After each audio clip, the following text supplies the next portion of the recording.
Disney allegedly blames Lightyear flopping on its same-sex kiss, and apparently changed Inside Out 2 because of it. But that's just scratching the surface of what's allegedly rotten inside Pixar. IGN released a bombshell expose on Monday with quotes from 10 laid-off Pixar employees. The main thrust of the article is how overworked and mismanaged the staff was on Inside Out 2, and how painful the layoffs were, which I'll get to. But this quote about Lightyear from a former staffer is pretty wild. They said, "It is still a thing where leadership, they'll bring up Lightyear specifically and say, oh, Lightyear was a financial failure because it had a queer kiss in it." IGN then writes how there were continuous notes to make Riley in Inside Out 2 come across as less gay. Sources describe rumors that there was special care put into making the relationship between Riley and Val seem as platonic as possible, even requiring edits to the lighting and tone of certain scenes to remove any trace of romantic chemistry. But as one source told IGN, the same-sex kiss in Lightyear is not why the movie failed. Meanwhile, the former Pixar staffers revealed that finishing Inside Out 2 was extremely chaotic, with bottlenecks at the top,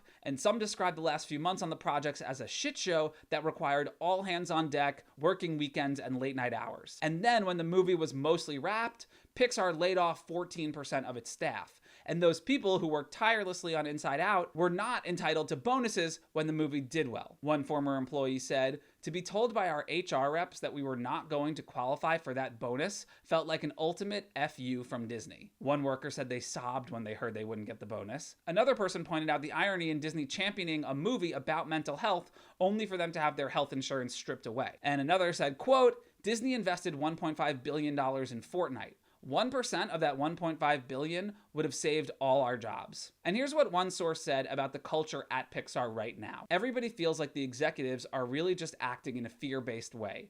Everything is to preserve their own power in their own jobs. So I think morale is really low because people no longer trust that they're being led with their best interest at heart." And it seems Pixar has learned the wrong lessons from overworking its staff on Inside Out. One person who worked on Elio, the studio's next movie, says it too has been rushed work, paranoid leadership, mixed messaging. You're just working 24/7, and so after a while, your body just starts to break down.